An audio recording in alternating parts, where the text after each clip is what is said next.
Welcome to vidonko.com। আমি সঙ্গীতা, তোমাদের ম্যাথসের teacher. চলো দেখা যাক কি প্রবলেম আছে সলভ করার জন্য। নিচের মূলদ সংখ্যা দুটির মধ্যে চারটি মূলদ সংখ্যা নির্ণয় করো, 8 ও 9। তো 8 আর 9 এর মধ্যে আমাদেরকে চারটি মূলদ সংখ্যা নির্ণয় করতে হবে। তো দেখো, তাহলে 8 কে আমরা লিখতে পারি 8/1 p/q, এভাবে আমরা ফরম্যাটে লিখতে পারি। আর 9 কেও আমরা লিখতে পারি 9/1 হিসেবে।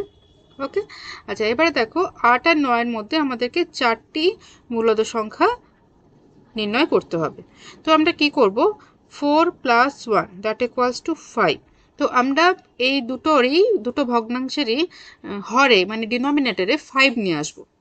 ঠিক আছে, তো 5 নিয়ে আসতে হলে কি করতে হবে, অবশ্যই আমাদের 1 এর সাথে 5 গুণ করতে হবে, তাহলে ডিনোমিনেটরে 5 আসবে। ঠিক আছে, তাহলে আমরা কি করব, নিউমারেটরে সাথেও আমরা 5 গুণ করব। তো এখানে হয়ে গেল 40। সেম একইভাবে এখানেও আমরা তাই করব, একের সাথে আমরা 5 যদি গুণ করি তাহলে আমাদের ডিনোমিনেটরে 5 আসবে।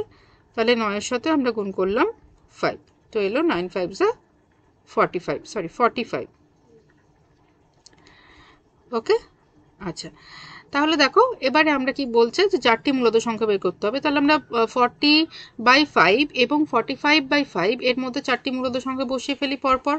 তো 8 আর 9 এর মধ্যে আমাদেরকে চারটি মূলদ সংখ্যা বসাতে হবে। 8 আর 9 চারটি 1 2 3 4 চারটি মূলদ সংখ্যা বসাতে হবে। 8কে আমরা লিখেছি 40/5 হিসেবে, আর 9কে আমরা লিখেছি 45/5 হিসেবে। তাহলে এর পর বসিয়ে যাও, 41/5, 42/5, 43/5 অ্যান্ড 44/5। ঠিক আছে, তাহলে দেখো আমাদের চারটে মূলদ সংখ্যা আমরা পেয়ে গেলাম, একটা দুটো তিনটে আর চারটে। Okay, so this is our answer. Thank you for watching vidonko.com।